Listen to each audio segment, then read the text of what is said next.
मैं दुष्यंत पुत्र भरत सबसे पहले अपने शूरमाओं के प्रति अपना आभार प्रकट करना चाहता हूं, जिन्होंने हस्तिनापुर को आर्यावर्त की सीमा की अंतिम रेखाओं तक पहुंचा दिया। और मैं आभारी हूं हस्तिनापुर की प्रजा का, जिसने अपने आशीर्वाद के साथ साथ मुझे अपने सपूत दिए, जिनमें से कुछ हमारे साथ लौट नहीं पाए। मैं उनके माता पिता को कोटि कोटि प्रणाम करता हूं और आज इस राज सिंहासन से यह घोषणा करता हूं कि कोई राजा अपने देश और अपने देश के जन समुदाय से बड़ा नहीं होता। राजा के केवल 3 कर्तव्य होते हैं: देश और जन समुदाय को न्याय देना, उनकी रक्षा करना और किसी ऐसे व्यक्ति को युवराज नियुक्त करना जो देश और प्रजा को न्याय भी दे सके और उनकी रक्षा भी कर सके। मुझे खेद है कि मैं अपने किसी पुत्र में यह गुण नहीं पाता।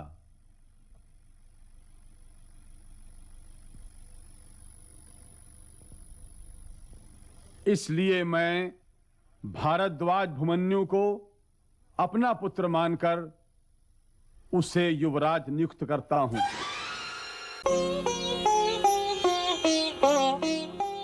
बढ़ पाहुन के पग धोए रहे हरि, पीतांबर से पहुंच रहे हैं। बढ़ पाहुन के पग धोए रहे हरि, पीतांबर से पहुंच रहे हैं।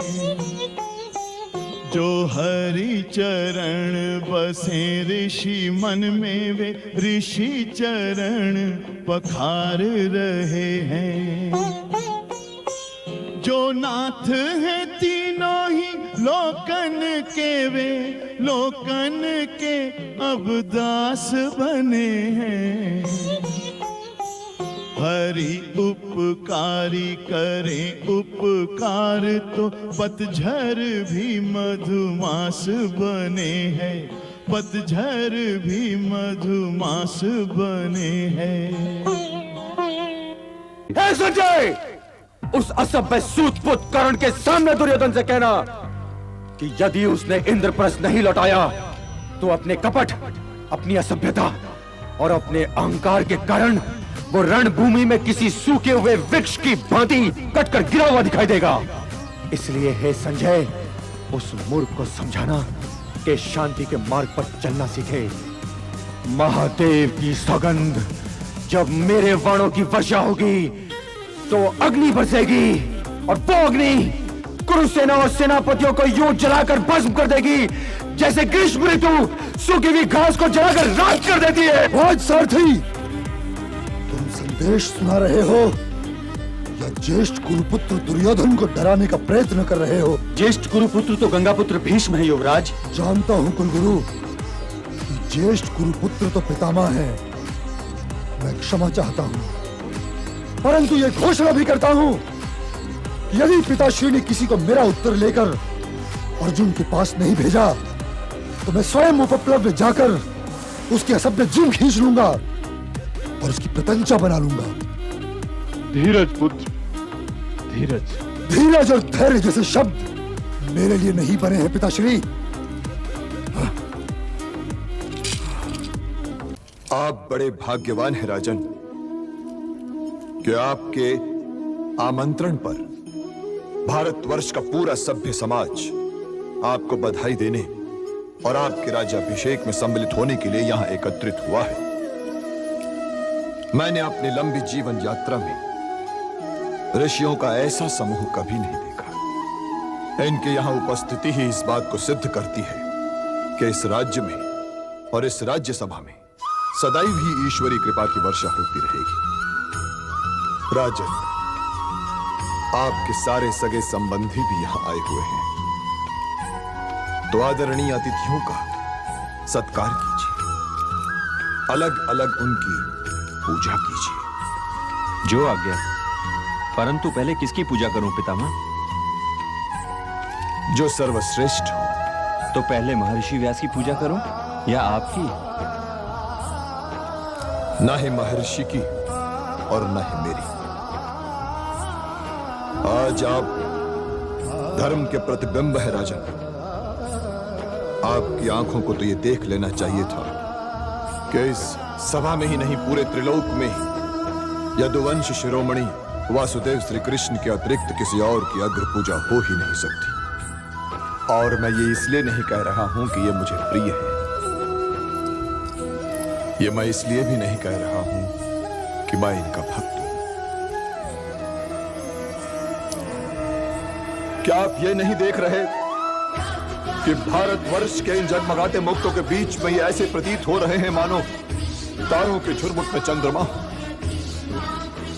और जब चंद्रमा के दर्शन हो रहे हों तो तारों की ओर कौन देखता है? जैसे अंधकार की चुनरी ओढ़कर सोई हुई धरती सूर्य के शुभागमन से जाग उठती और वायुहीन स्थान वायु का स्पर्श होते ही जीवित हो उठता है और सांस लेने लगता है, वैसे ही देवकी नंदन के इस राज्यसभा में होने से ये राज्यसभा जगमगा भी रही है और सांस भी ले रही है। तो क्या इनके यहां होते हुए स्वयं महर्षि व्यास अग्र पूजा के लिए आगे बढ़ सकते हैं? कभी नहीं, कभी नहीं। ये यहां है और इनके होते हुए कोई और पूजनीय हो ही नहीं सकता। अंगराज कर्ण निसंदेह वीर है, परंतु अर्जुन फिर भी अर्जुन है।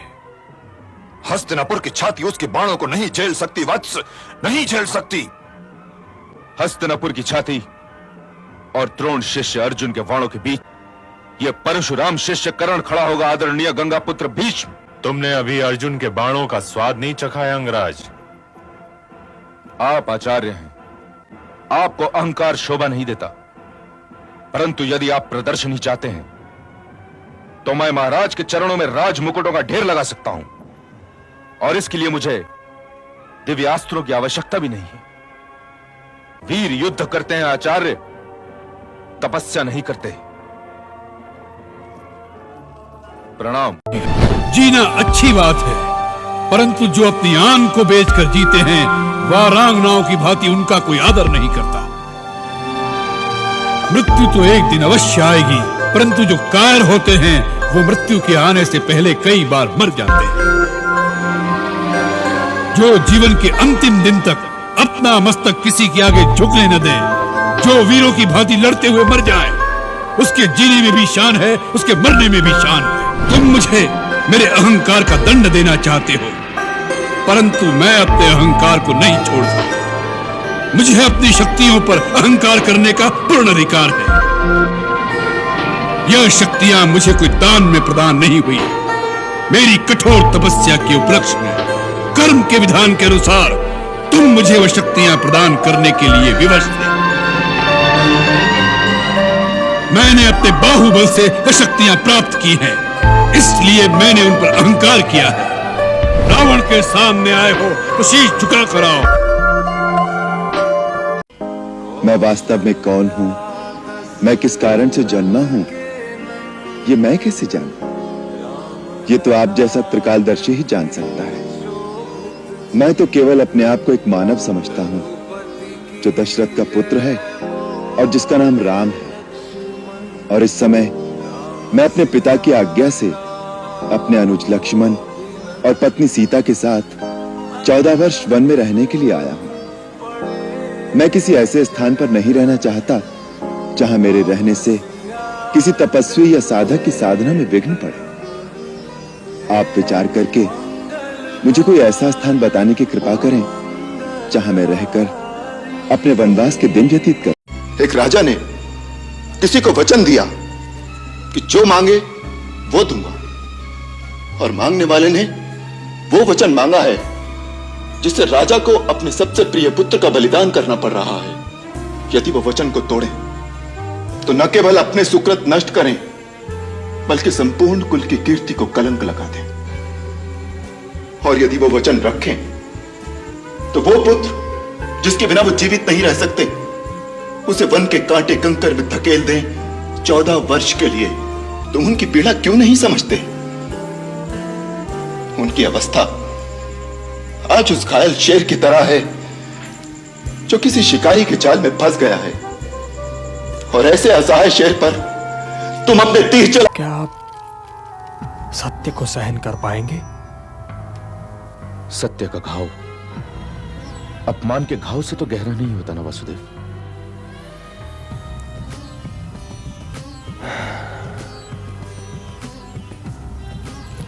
आपकी माता आपके अतिरिक्त 5 और महारथियों की माता है, और वो 5 महारथी ऐसे योद्धा हैं जिन्होंने आज तक पराजय का स्वाद नहीं चखा। 5 महारथी? 5? आप कहीं पांडवों की बात तो नहीं कर रहे? उनके अतिरिक्त ऐसे और कौन 5 योद्धा हैं कर्ण जिन्होंने पराजय का स्वाद न चखा हो? हाँ कुंती पुत्र, हाँ मैं पांडवों की ही बात कर रहा हूं। मेरी बुआ कुंती आपकी माता हैं और आप पांडवों के ज्येष्ठ भ्राता हैं। और मेरे पिता कौन है वासुदेव? आपके यही इष्ट देव आपके पिता हैं कर्ण। मैं सूर्य पुत्र हूं? हाँ। मेरे दुर्भाग्य की सीमाओं को क्या आप माप सकते हैं वासुदेव? मैं सूर्य पुत्र कर्ण राधेय के नाम से जाना चाहता हूं। मैं कुंती पुत्र कर्ण राधेय के नाम से जाना चाहता हूं। मैं कुलीन युधिष्ठिर, शक्तिशाली भीम, शूरवीर अर्जुन, सुंदर नकुल और बुद्धिमान सहदेव का ज्येष्ठ भ्राता कर्ण राधेय के नाम से जाना चाहता हूं। सारा संसार मुझे सूत पुत्र कहता रहा और मैं सुनता रहा मैं।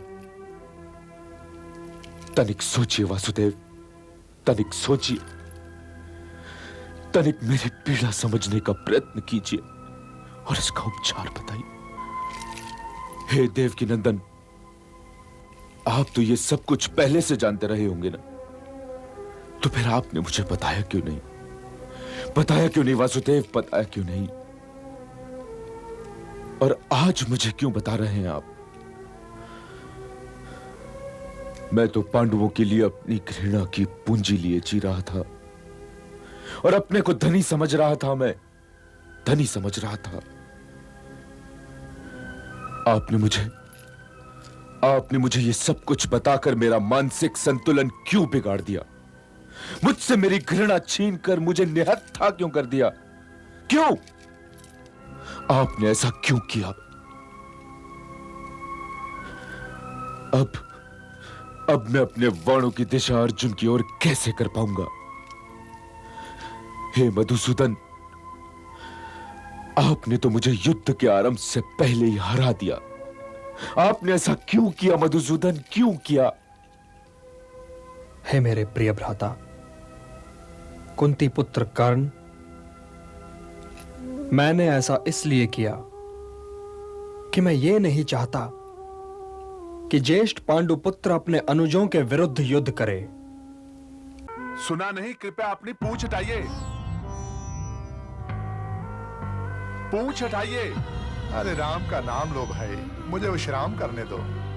पूंछ हटाते हो कि उठाकर फेंक दूं? कहा ना भैया, राम का नाम लो।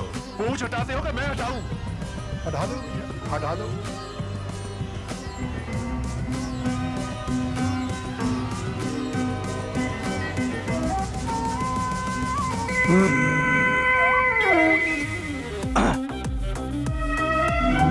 हटा दो भैया। मेरी ये बड़ी पुरानी अभिलाषा है कि कोई मेरी पूंछ हटा दे। मेरे सपने को साकार कर दो भैया। इतने तो हट्टे कट्टे हो, एक पूंछ नहीं हटा सकते?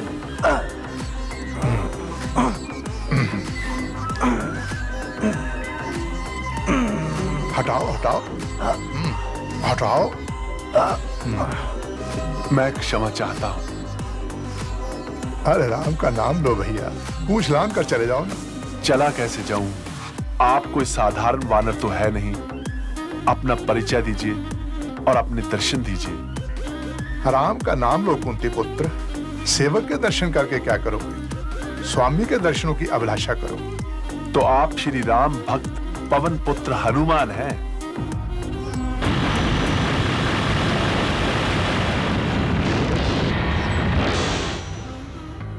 जय श्री राम।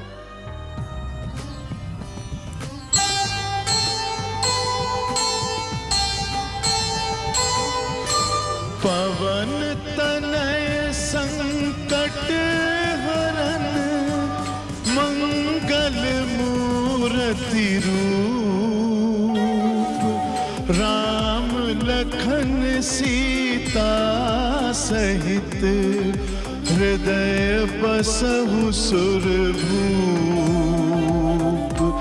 हृदय बसहु सुरभूप। यदि मैं पवन पुत्र हनुमान नहीं होता तो तुम्हें बार बार भाई क्यों कहता? किंतु आप मुझे इस दशा में क्यों मिले? तुम्हें ये शिक्षा भी तो देनी थी अनुज कि निर्बल और वृद्ध का आदर करना चाहिए, और तुम्हें यह भी सिखाना था कि जो आंखें देखती हैं केवल उतना ही सत्य नहीं होता, सत्य हर आंख से बड़ा होता है। तुमने देखा कि एक वृद्ध वानर लेटा हुआ तुम्हारी बाहों के कसबल को चुनौती दे रहा है और तुमने चुनौती स्वीकार कर ली। क्या पता है अपनी जीवन यात्रा में तुम्हें किस मार्ग में, किस रूप में कौन मिल जाए। क्षमा चाहता हूं, अब कभी ऐसी भूल नहीं होगी। अच्छा, अब तुम जाओ। हमारा निवास यहां से अधिक दूर नहीं। आप वहां चलकर विश्राम कीजिए और मेरे भाइयों को भी आशीर्वाद दीजिए। मेरा आशीर्वाद तो सदैव तुम लोगों के लिए है। तो चलकर हमें युद्ध नीति समझाइए, क्योंकि हम एक महायुद्ध की तैयारी कर रहे हैं। आपने तो रावण, मेघनाद और कुंभकर्ण जैसे योद्धाओं को हराया है। मैंने युद्ध अवश्य किया था अनुज, परंतु जीत हुई थी श्री राम की।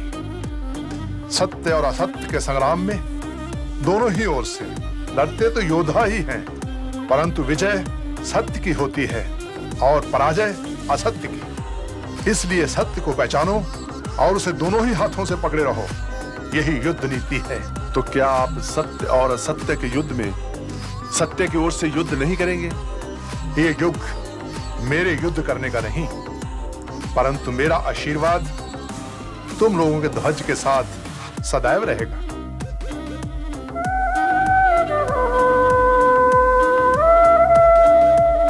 ये तुम किसकी अग्र पूजा कर रहे हो? प्रिय शिशुपाल, तुम चुप रहो। और तुम ये भी मत समझना कि ये राजे महाराजे, ये महारथियों का पूरा समुदाय तुमसे डर कर तुम्हारे राजसूय यज्ञ में आया हुआ है।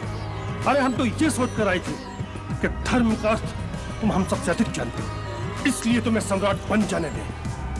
परंतु तुमने इस ग्वाली की अग्र पूजा करके सारे राज समाज को अपमानित किया है। शिशुपाल! शिशुपाल! जब एक शब्द भी मुझे निकाला तो जान से मार डालूंगा। हाँ, भीम, अर्जुन, ये क्या अनुज? शिशुपाल हमारे अतिथि हैं। महाराज ठीक कह रहे हैं भीम भैया। प्रिय अर्जुन, अतिथेय की मर्यादा का उल्लंघन न करो। तुम बोलते रहो शिशुपाल, क्योंकि ये तुम्हारे ही बोलने का दिन है। अरे बोलूंगा क्यों नहीं? क्या मैं तुझसे डरता हूं?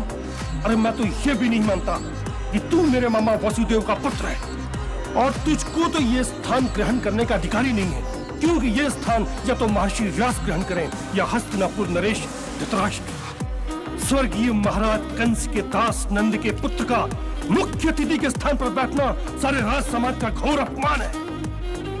शिशुपाल,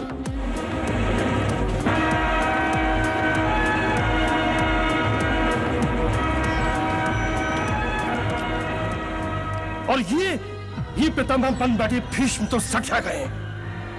इनकी आजीवन ब्रह्मचर्य की प्रतिज्ञा भी ढोंग है, ढोंग। यदि ये प्रतिज्ञा ना भी करता तो भी ये वीरहीन, ये निस्सहाय, ये नपुंसक ब्रह्मचारी ही रहता। शिशुपाल! महादेव की सौगंध, यदि ये मेरे प्रिय युधिष्ठिर के राजसूय का समारोह न होता तो मैं तेरी जीभ काट लेता। ये आपका अपमान नहीं कर रहा पितामह, ये मेरा अपमान कर रहा है। इसे बोलने दीजिए। अरे मुझे बोलने के लिए तेरी आज्ञा नहीं चाहिए, समझा? इस नपुंसक ने प्रस्ताव रखा और शापित पांडवों के पुत्रों ने झट से उसे स्वीकार भी कर लिया, और ये उचक्का उस स्थान पर बैठ गया जहां बैठने का साहस कोई भी दास पुत्र नहीं कर सकता। क्या ये द्रुपद से बढ़कर तुम्हारा हितैषी है? क्या द्रोणाचार्य और कृपाचार्य से बड़ा आचार्य है? क्या ये दुर्योधन अश्वत्थामा और कर्ण से बड़ा योद्धा है? नहीं, न ये ऋतुज है, न राजा और न आचार्य। तो फिर नंद गांव की गायों का दूध दोहने वाले इस ग्वाली को किस दृष्टि से तुमने पूजा के योग्य मान लिया? आप सुन रही है ना बुआ? अब मैं क्या करूं? शिशुपाल, यदि तू अब भी चुप न हुआ तो तेरी जीभ खींच लूंगा। इसे बोलने दीजिए दाऊ। आप भूल गए कि मैंने बुआ को क्या वचन दे रखा है? 100 अपराधों तक मैं इसे अवश्य क्षमा करूंगा। तुम्हें क्षमा करना हो तो अवश्य क्षमा कर, मैं नहीं कर सकता। इसने पितामह भीष्म का अपमान किया है, इसने बुआ कुंती का अपमान किया है, इसने तुम्हारा अपमान किया है, और तुम यहां खड़े मुस्कुरा रहे हो। मुस्कुरा नहीं रहा हूं दाऊ, गिन रहा हूं। यदि तुम्हें और कुछ कहना हो शिशुपाल तो कह डालो, क्योंकि अभी तुम 3 अपराध और कर सकते हो। अरे तू मुझे क्या डराता है रे मायावी? और तू 3 अपमानों की बात करता है? मैं यहीं खड़े खड़े 300 बार तेरा अपमान करूंगा, और तू मेरा कुछ नहीं बिगाड़ पाएगा। और तेरा मानी क्या है रे कि तुझे अपमानित करूं? गिन, ये हुआ 98, तू एक तुच्छ चोर है। ये हुआ 99, तूने महाराज कंस का नमक खाया और उनका ही बदला डाला, तू कृतज्ञ भी है। ये हुआ पूरे 100, बोलते रहता है तू। बस अब रुक जाओ शिशुपाल। अरे तू तो एक बहरूपिया है जो राजाओं के वस्त्र पहनकर इस सभा में आ बैठा है।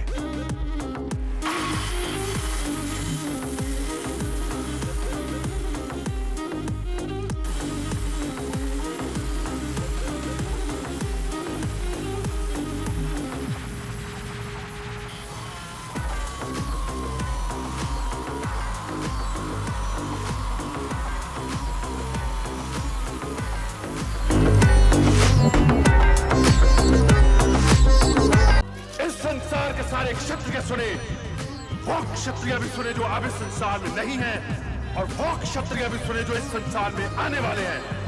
मैं जो कहने जा रहा हूं, ना मुझसे पहले किसी ने ऐसा कहा है, ना कोई मेरे पश्चात ऐसा कहेगा। मैं पांडु पुत्र भीम ये घोषणा करता हूं कि जब तक रणभूमि में इस दुशासन की छाती छीन कर इसके लहू नहीं पी लूंगा, अपने पूर्वजों को अपना मुंह दिखाऊंगा। हे गुरु श्रेष्ठ, आप भूमि पर खड़े हुए हैं, मैं रथ पर चढ़कर आपसे युद्ध नहीं कर सकता। यदि आप मुझसे युद्ध करना चाहते हैं तो कवच धारण करके रथ पर आइए। ये भूमि मेरा रथ है, वेद अश्व हैं, पवन सारथी है। वेद माता गायत्री, सावित्री और सरस्वती मेरा कवच हैं।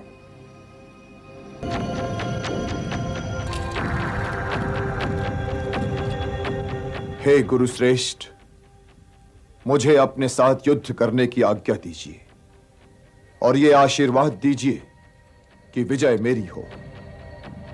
हे कुरुश्रेष्ठ, मैं तुम्हारी नम्रता से अति प्रसन्न हूं। सफलता चाहने वाले पुरुष को ऐसा ही करना चाहिए। यह ठीक है अंगराज कि कृतज्ञता का ऋण उतारना सहज नहीं। सबसे भारी ऋण यही होता है। परंतु फिर भी यदि बात सत्य और असत्य, धर्म और अधर्म, प्रकाश और अंधकार के बीच आन फंसे, तो क्या असत्य, अधर्म और अंधकार का पक्ष लेकर भी यह ऋण उतारना उचित है? क्या ऐसा ऋण उतारने से ऋणी ही रह जाना उचित नहीं है अंगराज? ये तो मुझे ऋण लेते समय ही कह देना चाहिए था ना वासुदेव, परंतु एक बार ऋणी हो गया तो ऋण चुकाने में आनाकानी नहीं करनी चाहिए, परिणाम जो भी हो। हाँ, ये भी एक दृष्टिकोण हो सकता है।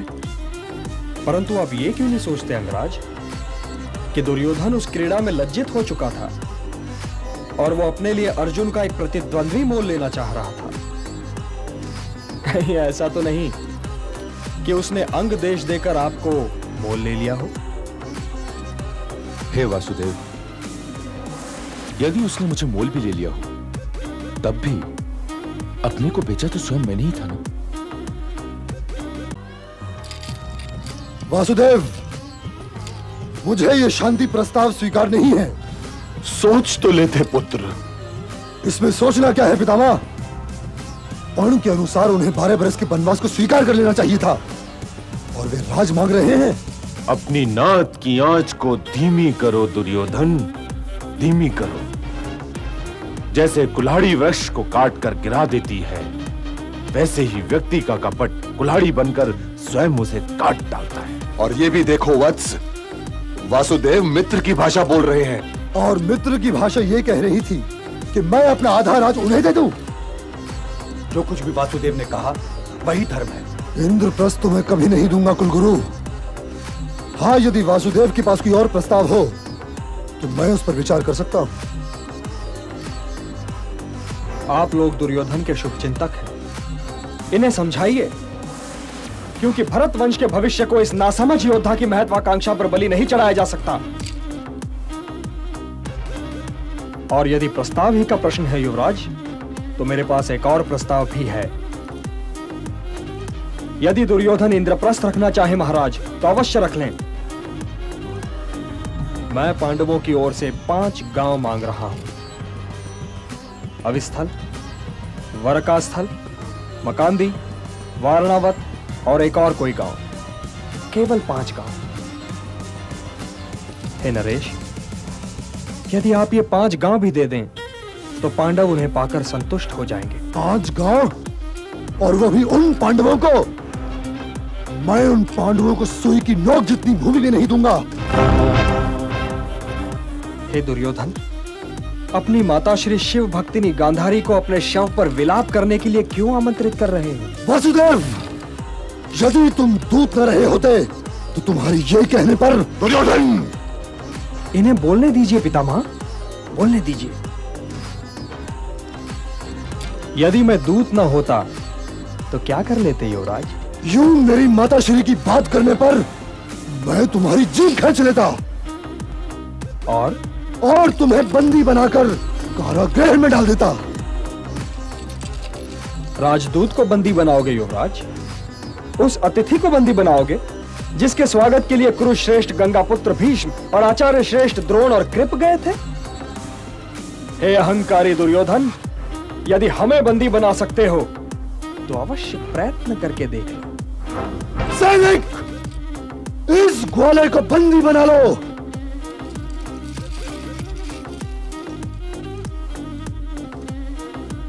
अरे मूर्ख, क्या कर रहा है?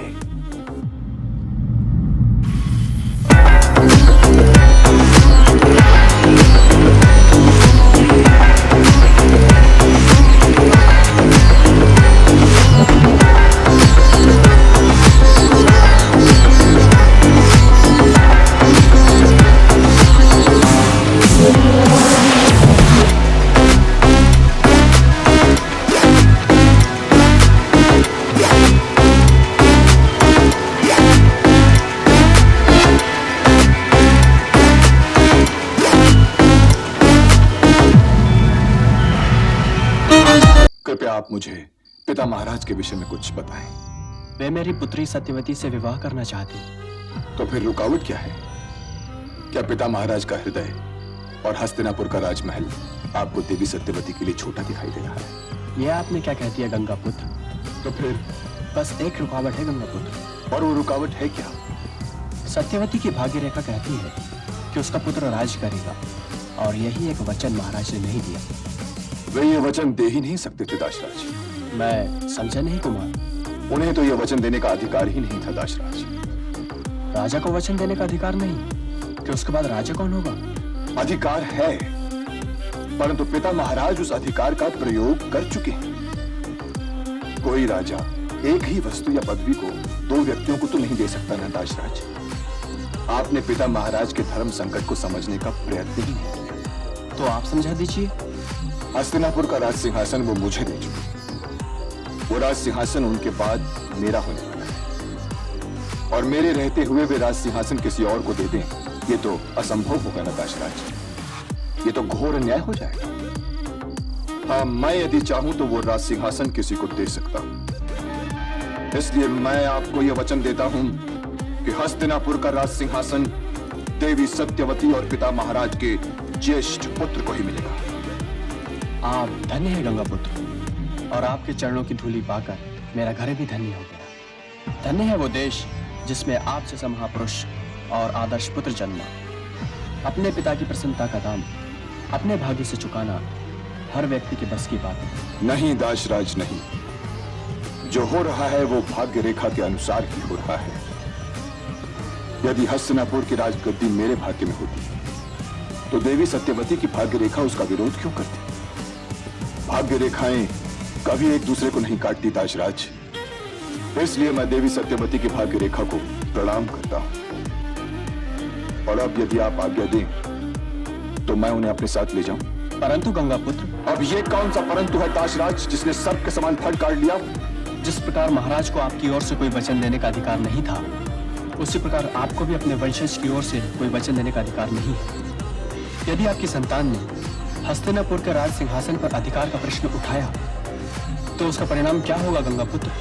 आपकी ये आशंका आधारहीन नहीं, इसलिए मैं इस अजगर का मुंह भी कील देता हूं। हाँ, मैं अपनी संतान की ओर से कोई वचन देने का अधिकारी नहीं, परंतु मैं संतानहीन रहने का अधिकारी तो हूं दाशराज।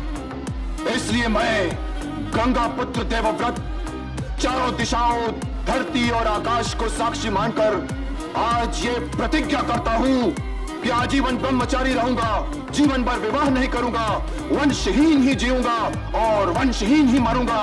ये मेरी अखंड प्रतिज्ञा है।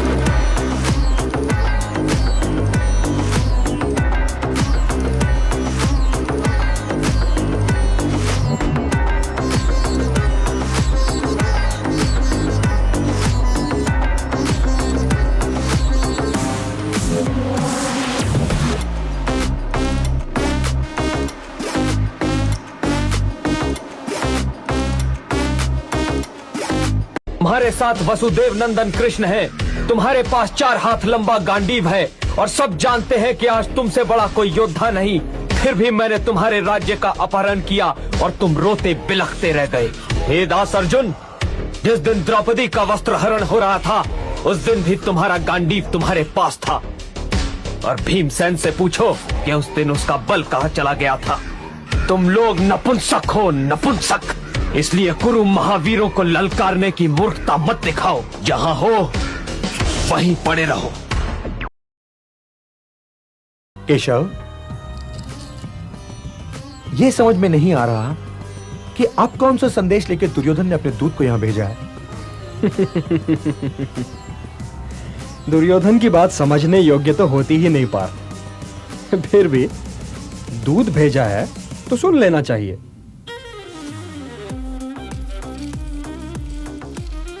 अभिवादन। आपका स्वागत है शकुनी पुत्रोल्लोक। कृपया अपना स्थान ग्रहण कीजिए। और अब कृपया यह बताइए कि प्रिय दुर्योधन ने क्या संदेश भेजा है। कहिए गंधार राजकुमार, आप क्या संदेश लाए हैं? हे राजेंद्र, हे भरत नंदन, हे नरश्रेष्ठ, मैं दूत हूं और मुझे विश्वास है कि आप दूत की सुरक्षा का मर्म जानते हैं। हे राजन, जो संदेश मैं देने जा रहा हूं वो संदेश भी उनका है और शब्दावली भी उन्हीं की है। भय का कोई कारण नहीं उलूक, जो कहने भेजे गए हो वो कह डालो। जो आज्ञा। हे महाराज, महामना धृतराष्ट्र पुत्र दुर्योधन ने यह संदेश भेजा है कि तुम द्यूत में अपना राज्य, अपने भाई और अपनी पत्नी तक को हार चुके थे। तुम्हारी पत्नी खींचकर राजसभा में लाई गई और तुम कायरों की भांति ये अपमान सहन कर गए। उसके बाद तुम 12 वर्षों के वनवास में रहे और अज्ञातवास का 1 वर्ष तुमने विराट राज के दासत्व में बिताया। तुम कायर हो और कभी क्षत्रिय रहे हो तो रहे हो, किंतु आज तो क्षत्रिय भी नहीं हो। फिर किस मुंह से इंद्रप्रस्थ मांग रहे हो? पण के अनुसार अज्ञातवास भंग होने के उपरांत तुम्हें 12 वर्षों के वनवास के लिए चला जाना चाहिए था। इसलिए पहले 12 वर्षों के वनवास को जाओ और फिर हमारे पास आकर और हमारे सामने हाथ फैलाकर 5 गांव की भिक्षा मांगो। संभवतः हम तुम्हें इंद्रप्रस्थ ही दे देंगे। किंतु यदि तुम ऐसा नहीं कर सकते तो धर्मात्मा होने का स्वांग छोड़ो। तुम्हारे शांति दूत वासुदेव कृष्ण ने तुम्हारे लिए 5 गांव मांगे थे। मैंने वे 5 गांव देना स्वीकार नहीं किया क्योंकि तुम कपटी और अधर्मी हो। तुम्हें अपनी पत्नी के मान सम्मान से अधिक राजमुकुट से प्रेम है। यदि ऐसा ना होता तो तुम शांति दूत ना भेजते, बल्कि हस्तिनापुर पर ही चढ़ाए होते। फिर चाहे तुम्हें इंद्रप्रस्थ मिलता या ना मिलता, चाहे तुम अन्य क्षत्रियों की भांति युद्ध करते करते वीर गति को प्राप्त हो गए होते, किंतु तुम्हारा पहला कर्तव्य प्रतिशोध ही था, मांग कर राजमुकुट पहनना नहीं था। तुम तो राज्य के लोभी निकले, चाहे वो मांग कर ही क्यों ना प्राप्त किया गया हो।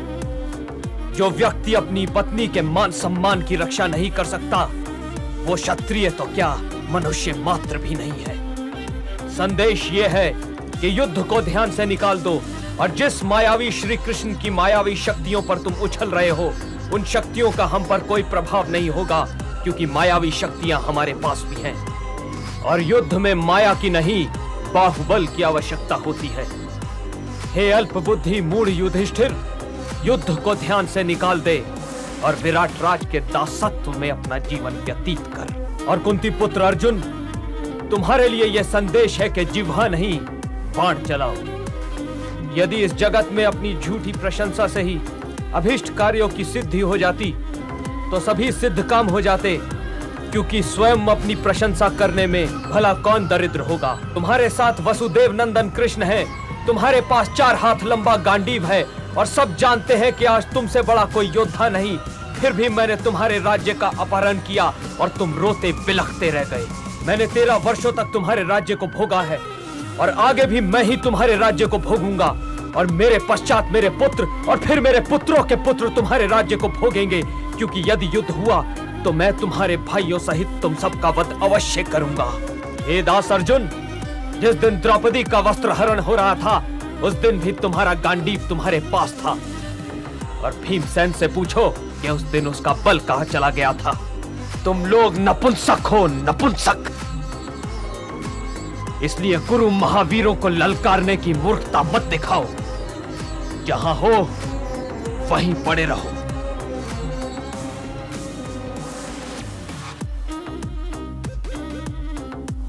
हे द्यूत कुशल कपटी शकुनी के पुत्र, तुमने संदेश देकर अपने कर्तव्य का पालन कर लिया और हमने सुनकर अपने कर्तव्य का। अब तुम जाओ और जाकर गांधारी नंदन से कहो कि हे दुर्योधन, तुम क्षत्रिय की भांति जी तो नहीं सके, किंतु अब क्षत्रिय की भांति वीर गति को प्राप्त होने का प्रयत्न तो करो, क्योंकि क्षत्रिय की भांति स्वयं अपने मृत्यु को गले लगाना सरल नहीं, बड़ा कठिन कार्य है। तो कल आप कह रहे थे महाराज कि हस्तिनापुर के बचाव का केवल एक ही उपाय है, तो मैंने आपसे कहा था कि तब तो आपको वो उपाय शीघ्र ही कर लेना चाहिए। तो आपने कहा कि ये मेरे हाथ में है। अब यहां से आगे चलते हैं महाराज। मेरे हाथ में कैसे? यदि तुम हस्तिनापुर की पटरानी बनना स्वीकार कर लो तो शांतनु भी बच जाएगा और हस्तिनापुर राज्य भी। ये सम्मान मैं स्वीकार कर भी सकती हूं, परंतु देवी, मैं एक क्षत्रिय हूं और क्षत्रियों के शब्दकोश में परंतु जैसे शब्द नहीं होते। तो फिर एक वचन दीजिए। आज से मेरे सारे वचन तुम्हारे हुए देवी। सारे नहीं महाराज, केवल एक। एक वचन? क्या आप मुझसे कोई प्रश्न नहीं करेंगे? बस यही? ठीक है, मैंने वचन दिया देवी तुम्हें। चाहे मैं जो भी करूं, आप मुझसे कभी कोई प्रश्न नहीं करेंगे। हाँ, ना तो मैं तुमसे कभी कोई प्रश्न करूंगा और ना ही कारण जानने की चेष्टा करूंगा।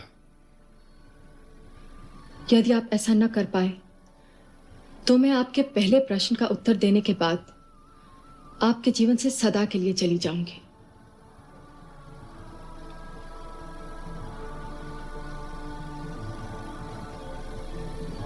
स्वीकार है देवी।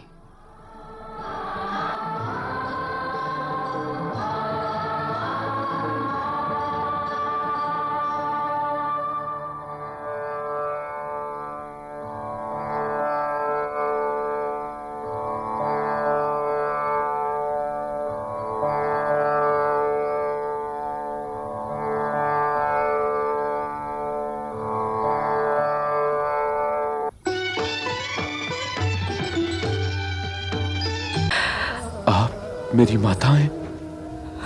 हाँ पुत्र।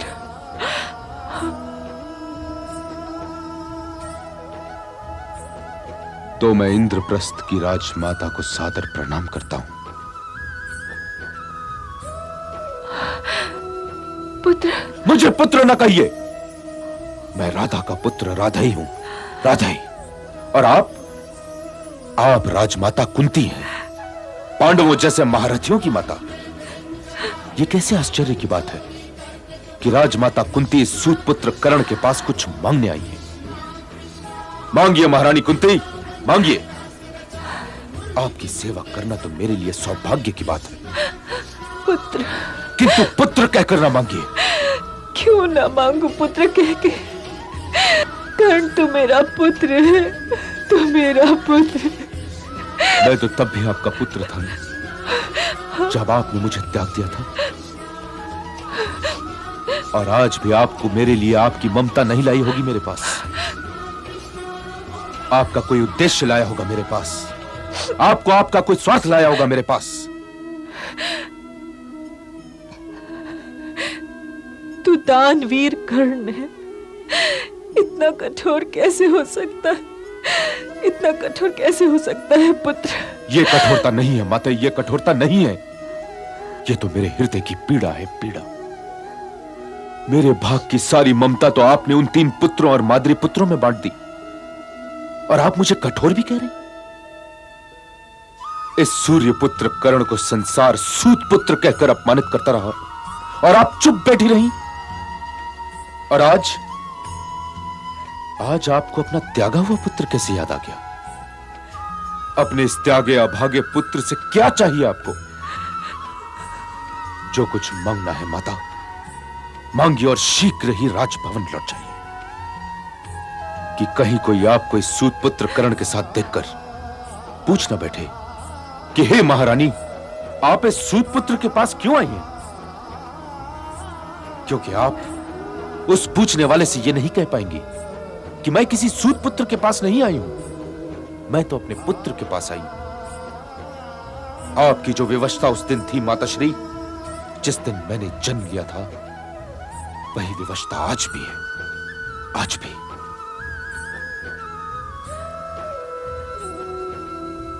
पल भर के लिए अपनी इस कड़वाहट के कवच को उतार दो कर्ण,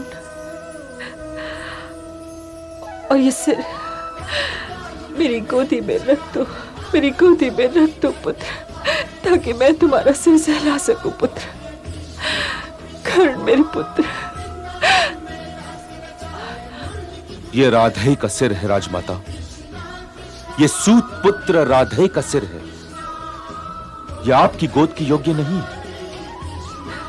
मैं आपकी गोद में अपना सिर रखकर उसे अशुद्ध नहीं करना चाहता। ऐसा ना कहो पुत्र, ऐसा ना कहो। मैं आपका पुत्र नहीं हूं। मैं अपने आप को आपका पुत्र कहकर उस देवी की ममता का अपमान नहीं कर सकता राजमाता कुंती, जिसने मुझे आप बनकर पाला। आप यहां मेरी मां बनकर नहीं आई हैं, आप अर्जुन की ढाल बनकर आई हैं। यदि आप मेरी मां बनकर आती तो यहां ना आती।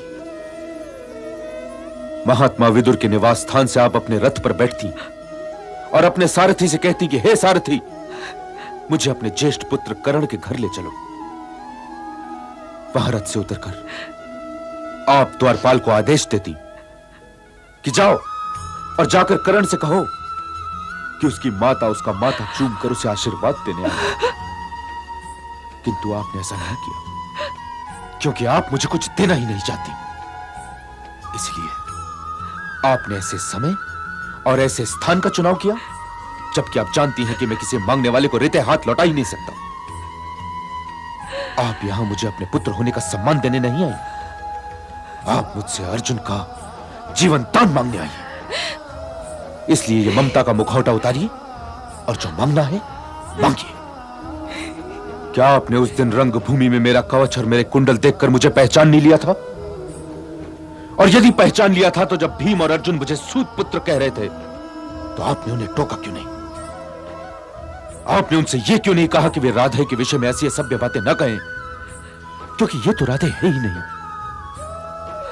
कौरवों की भरी सभा में मेरे दोनों अनुजों से आपने यह क्यों नहीं कहा कि जिसे वे सूत पुत्र कह रहे हैं वह सूत पुत्र नहीं है, उन्हीं की भांति कौन्तेय है? आपने उन्हें आदेश क्यों नहीं दिया कि वे मेरे चरण स्पर्श करके मुझसे आशीर्वाद लें कि मैं उनका ज्येष्ठ भ्राता हूं? ऐसा नहीं है माते, ऐसा कदाचित नहीं है कि मैं उस माता के लिए बिलखना हूं जिसने मुझे जन्म देकर त्याग दिया था। मैं आपके विषय में सोचता रहता कि आप कैसी होंगी। मेरी कल्पना कभी आपका कोई रूप बनाती और कभी कोई। मैं तरसता रहा हूं इन चरणों के स्पर्श के लिए। कभी कभी यह सोचकर मैं रो भी लिया करता था कि ऐसी ही कोई विवशता रही होगी कि मेरी माता ने मुझे त्यागने के अतिरिक्त और कोई मार्ग ना पाया। नहीं तो कोई मां अपने बच्चे को त्याग सकती है भला? यही सोचकर मेरे हृदय की पीड़ा कम हो जाया करती थी। परंतु आज आपने ममता को राजनीति बनाकर मेरे हृदय के सारे घाव हरे कर दिए हैं। आप ममता लेकर नहीं आई हैं मेरे पास, आप कटोरे में ममता के चांद की छाया लेकर आई हैं मेरे पास। आज तो आपने अन्याय की हर सीमा पार कर दी माता, हर सीमा पार कर दी। माता माता माता, यह शब्द एक गुड़ की टली की भांति मेरे मुंह में पिघला जा रहा है। जानती हैं आप, जानती हैं कि मेरा सारा लड़कपन आपको माता कहने के लिए तरसता बीत गया। परंतु आपकी ममता तो अपने 5 पुत्रों में संतुष्ट रही ना। और आप आज अपनी गोद में मुझे अपना सिर रखने का अधिकार देने आई हैं, जबकि आप भली भांति जानती हैं कि आपका यह अभागा पुत्र इस सम्मान को स्वीकार नहीं कर सकता। जब मुझे आपकी आवश्यकता थी तब तो आप मुझे मिली नहीं। आपने मुझे अपमानों के कटीले वन में भटकने के लिए अकेला छोड़ दिया और मुझे लहू लहान होता देखती रही। तो आज जब आपको अपने पुत्रों के लिए इस त्यागे हुए पुत्र की आवश्यकता है तो वो आपको क्यों मिले? बताइए माता, वो आपको क्यों मिले? क्यों? बताइए माता, वो आपको क्यों मिले? क्यों? बताइए क्यों मिले?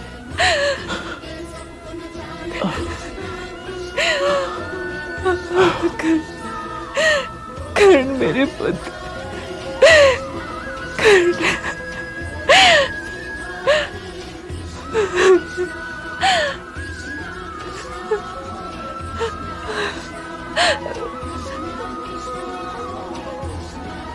माते, आप चिंतित लग रही हैं। मैं चिंतित इसलिए लग रही हूं कि मैं चिंतित हूं। कारण माते? नातों के इतिहास में तुम पहले पिता हो जिसने अपने पुत्र का अधिकार किसी और को दिया है। तुम कैसे पिता हो पुत्र? मैं एक ऐसा पिता हूं माते जो केवल पिता ही नहीं, एक राजा भी है। पुत्र फिर भी पुत्र होता है भरत। आप मां हैं, ममता ने आपको विवश कर दिया है। मैं राजा हूं, न्याय ने मुझे जकड़ रखा है। मेरा परिवार बहुत बड़ा है माते, और फिर मैं जिसे युवराज नियुक्त करने जा रहा हूं वो भी तो मेरा ही पुत्र है, क्योंकि वो मेरी ही प्रजा में से एक है। सारा जन समुदाय मेरा परिवार है। यदि मैं अपने पुत्र को युवराज घोषित कर दूं तो ये राज्य और प्रजा दोनों के साथ अन्याय होगा। राजमाता, आपको तो गर्व होना चाहिए कि आपके पुत्र ने न्याय किया है। परंतु भारत की राजनीति की धरती पर लोकतंत्र का ये जो अंकुर फूटा था, वो कुछ पीढ़ियों बाद हस्तिनापुर नरेश शांतनु के शासनकाल में मुरझा गया, जब जन्म को कर्म से बड़ा माना गया और वर्तमान को एक अनजाने भविष्य के दांव पर लगा दिया गया। वास्तव में उसी दिन महाभारत के लिए कुरुक्षेत्र की रणभूमि भी सजने लगी थी। शांतनु की कहानी इस तरह शुरू होती है। एक दिन महाराज शांतनु गंगा तट पर शिकार खेल रहे थे।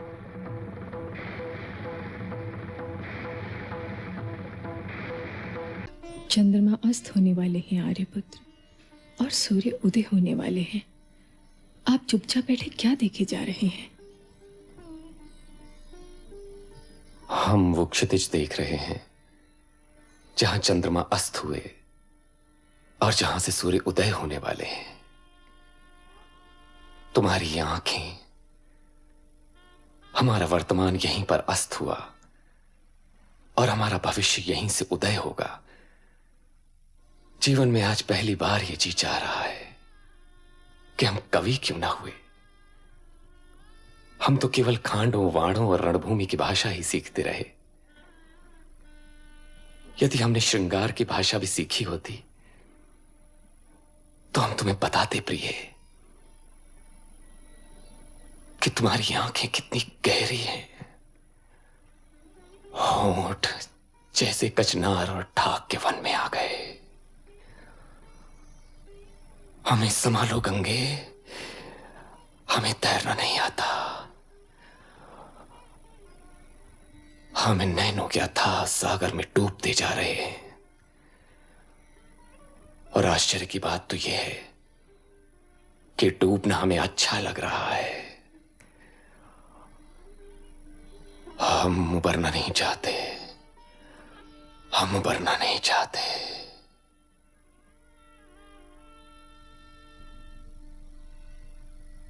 इन नैनों में राज्य और राजनीति नहीं है आर्यपुत्र।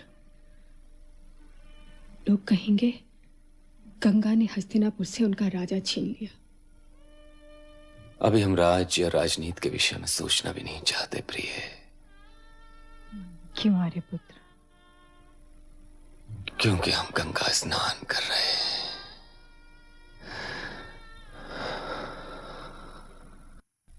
समझ नहीं आ रहा कि महाराज को क्या हो गया है। अरे सेनापति जी, आप अपने माथे की धूल को पोंछ तो डालिए। किसी को चिंतित रहना अच्छा नहीं लगता महामंत्री जी। और रहा सेनापति, चिंता न करे तो क्या करे, जिसे महीनों बीत गए अपने महाराज के दर्शन किए हुए भी, और वो तो ऐसा लगता है जैसे हस्तिनापुर को भुला चुके हूं। आप जैसे सेनापति के होते हुए उन्हें हस्तिनापुर की ओर से चिंतित होने की कोई आवश्यकता नहीं। हस्तिनापुर की सीमाएं तो सुरक्षित हैं ही। इन दिनों वो अपने हृदय की सीमाओं को सुरक्षित करने में लगे हुए हैं। परंतु राजा का दायित्व तो... फिर वही, राजा भी तो एक मनुष्य ही होता है सेनापति जी। आनंद पर उसका अधिकार प्रजा के किसी व्यक्ति से कम तो नहीं। राजा प्रजा के आनंद की सुरक्षा करता है, तो क्या प्रजा का यह कर्तव्य नहीं कि वो राजा के आनंद की सुरक्षा करे? यदि राजा सुखी ना होगा तो प्रजा के सुखों को ना ही समझ पाएगा और ना ही उनकी रक्षा कर पाएगा। इसीलिए उन्हें अपने आनंद की गंगा में स्नान करने दीजिए सेनापति जी। परंतु कब तक महामंत्री जी? जब तक वो स्वयं अपने आनंद सागर से निकलना न चाहे तब तक। पर वो दिन कब आएगा? आप चिंता न करें सेनापति जी। विवाहित जीवन का रस आवश्यक है, उसके बिना जीवन संपूर्ण नहीं होता। आप युवराज के जन्म की प्रतीक्षा कीजिए। उनके जन्म लेते ही महाराज को इस आनंद सागर से तैरकर निकलना आ जाएगा। लीजिए, वो दिन आ गया।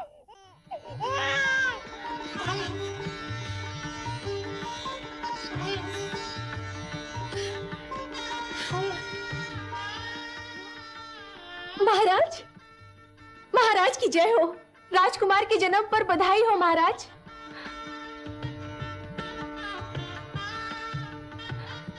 तुमने देखा उसे? देखा महाराज। रंग कैसा है? जैसे जैसे दूध में हल्का सा गुलाल मिला दिया हो महाराज।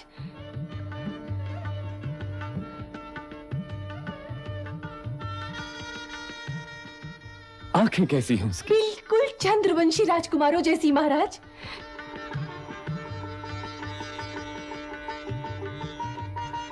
महाराज की जय हो।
क्या आप मुझसे कोई प्रश्न नहीं करेंगे? बस यही? ठीक है, मैंने वचन दिया देवी तुम्हें।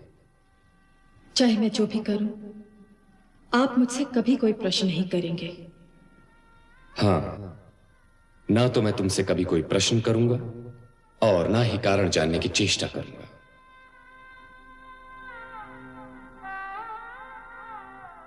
क्यों ना मांगू पुत्र कह के? कर्ण तो मेरा पुत्र है, तो मेरा पुत्र। मैं तो तब भी आपका पुत्र था ना। यदि मांगना नहीं आता है देवी, तो मांगिए मत, आदेश दीजिए। नहीं नहीं, तुम्हें आदेश देने का मुझे कोई अधिकार नहीं है। तुम्हें आदेश देने का तो अधिकार केवल तुम्हारी माँ राधा को है। मैं उस देवी को प्रणाम करती हूँ जिससे तुम जैसा पुत्र माँ कहकर पुकारता होगा और उस माँ का आशीर्वाद पाता होगा। क्या आप उन्हें जानती हैं? भारतवर्ष में ऐसा कौन है जो तुम्हारी माता को नहीं जानता? भारतवर्ष की बात छोड़िए देवी, अपनी माता को तो स्वयं मैं भी नहीं जानता। मेरी माता ने मुझे जन्म देते ही त्याग दिया था और बहा दिया था इसी गंगा में। परंतु जिस देवी का आपने अभी अभी नाम लिया है, वो मेरी माता नहीं है। वो मेरी माता से कुछ अधिक है। वो लोरियां जिन्हें गा गा कर मुझे मेरी माता ने सुलाना चाहिए था, मैंने उसी देवी से सुनी है। उसी देवी के मृदुल हाथों ने मुझे थपथपाया है। उसी देवी की सुगंधित गोद में मुझे नींद भी आई है। आज भी जब मेरी आत्मा के घाव दुखने लगते हैं, तो वही देवी ममता का स्नेह लेप लगाती है। फिर भी मेरा जीवन एक शून्य सा लगता है। मेरे हृदय में उस माता का स्थान रिक्ति है ना, जिसने मुझे कभी स्वीकार नहीं किया। कभी कभी जी चाहता है कि वो मुझे कहीं मिल जाएं और मैं उनके चरण स्पर्श के पश्चात उनसे ये पूछूं कि हे माता, मुझे मेरा दोष तो बताओ, मुझे ये तो बताओ कि मैं किस अपराध का दंड भुगत रहा हूं। और यदि तुम्हारी माता ने तुम्हें अपनी विवशता समझा दी तो क्या करोगे? विवशता? भगवान तो विवश हो भी सकते हैं देवी, किंतु माता कभी विवश नहीं हो सकती। माता भी विवश हो सकती है राधे, माता भी विवश हो सकती है। मैं जानती हूं तुम्हारी माता की विवशता। आप जानती हैं मेरी माता की विवशता? हाँ। आप कैसे जानती हैं? मैं ऐसे जानती हूं।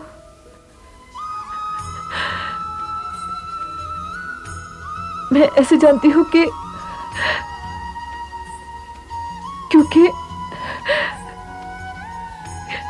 क्योंकि मैं ही वो विवश माँ हूँ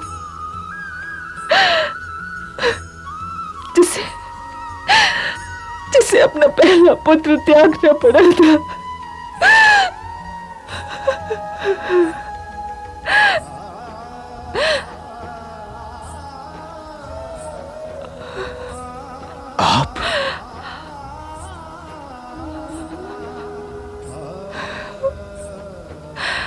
आप मेरी माता हैं? हाँ पुत्र।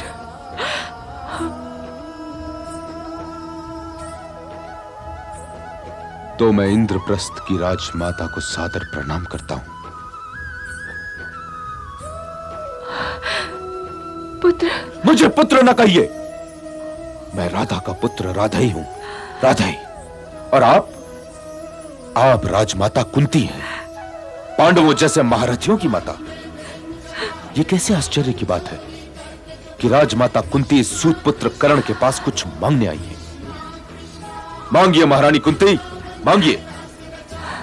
आपकी सेवा करना तो मेरे लिए सौभाग्य की बात है। पुत्र। किंतु पुत्र कहकर ना मांगिए। क्यों ना मांगू पुत्र कह के? कर्ण तो मेरा पुत्र है, तो मेरा पुत्र। मैं तो तब भी आपका पुत्र था जब आपने मुझे त्याग दिया था, और आज भी आपको मेरे लिए आपकी ममता नहीं लाई होगी मेरे पास। आपका कोई उद्देश्य लाया होगा मेरे पास, आपको आपका कोई स्वार्थ लाया होगा मेरे पास। तू दानवीर कर्ण है, इतना कठोर कैसे हो सकता है? इतना कठोर कैसे हो सकता है पुत्र? ये कठोरता नहीं है माता, ये कठोरता नहीं है। ये तो मेरे हृदय की पीड़ा है, पीड़ा। मेरे भाग की सारी ममता तो आपने उन 3 पुत्रों और माद्री पुत्रों में बांट दी, और आप मुझे कठोर भी कह रहे? इस सूर्य पुत्र कर्ण को संसार सूत पुत्र कहकर अपमानित करता रहा, और आप चुप बैठी रही। और आज आपको अपना त्यागा हुआ पुत्र कैसे याद आ गया? अपने इस त्यागे अभागे पुत्र से क्या चाहिए आपको? जो कुछ मांगना है माता, मांगिए, और शीघ्र ही राजभवन लौट जाइए।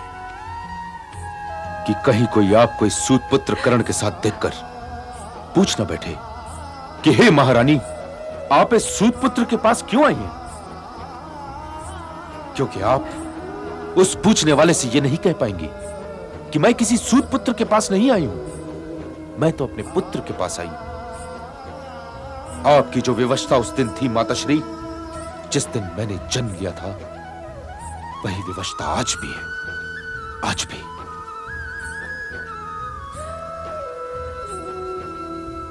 पल भर के लिए अपनी इस कड़वाहट के कवच को उतार दो कर्ण,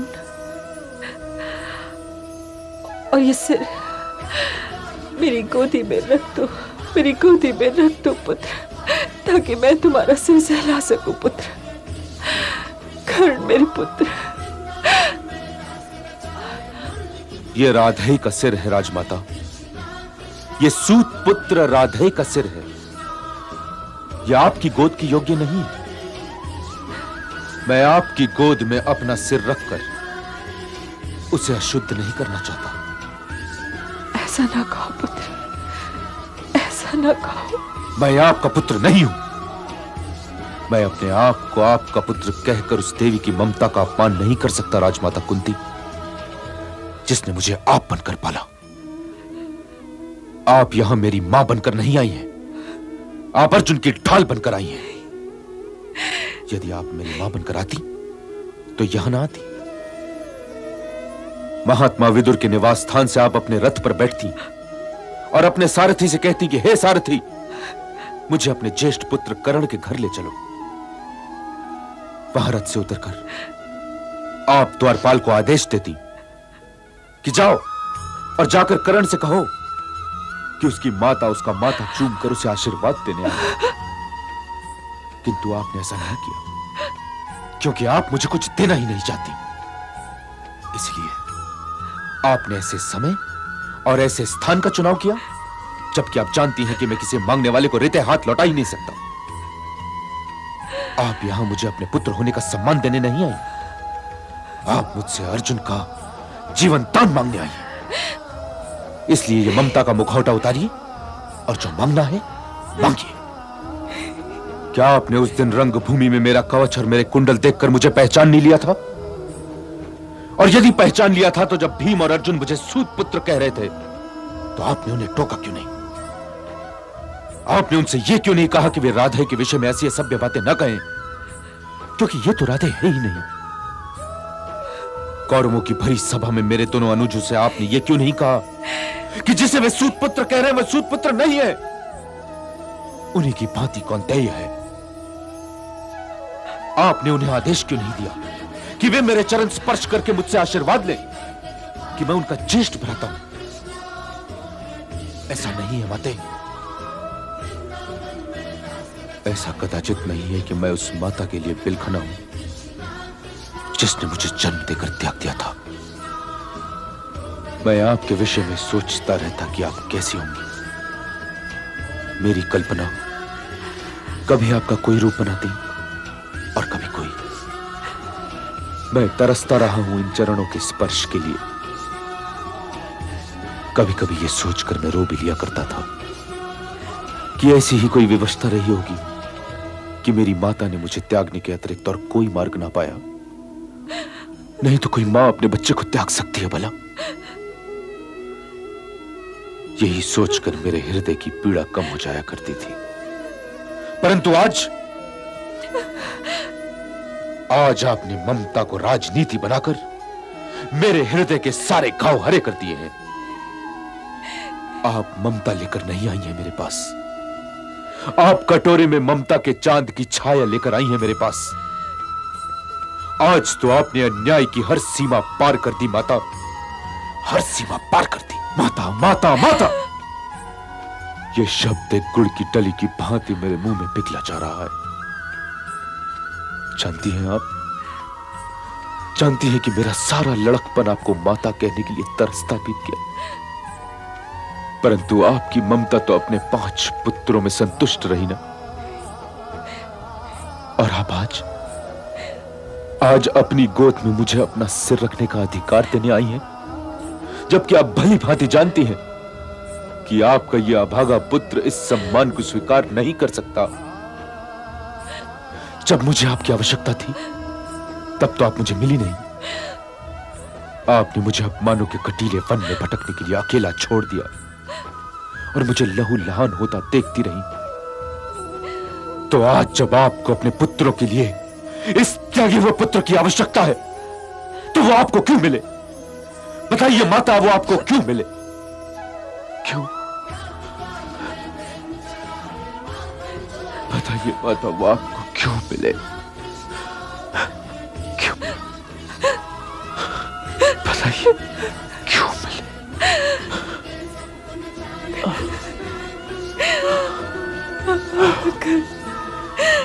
कर्ण मेरे पुत्र, कर्ण।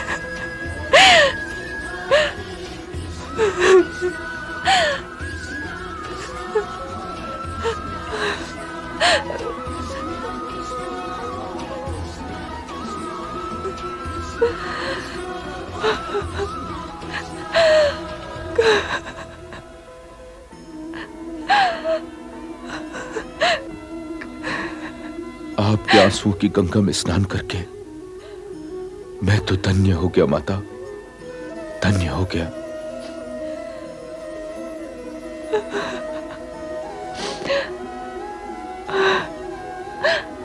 अब बतलाइए कि इस राधे के लिए क्या आदेश है?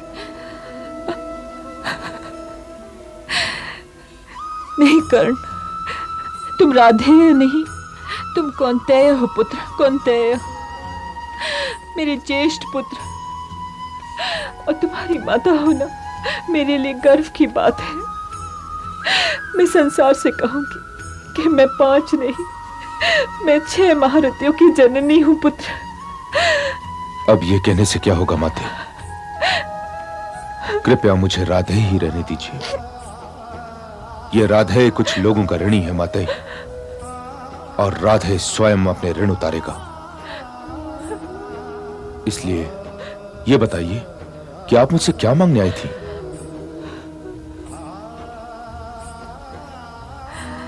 निराश तो नहीं करोगे पुत्र? यदि आप जो कुछ मांग रही हैं वो देना मेरे वश में होगा तो आपकी आज्ञा का पालन अवश्य करूंगा। आदेश दीजिए। अब ये जान लेने के पश्चात कि तुम जेश कौनतय हो, तुम्हारे लिए अपने अनुजों से युद्ध करना उचित नहीं है पुत्र। मैं तुम्हें लेने आई हूं।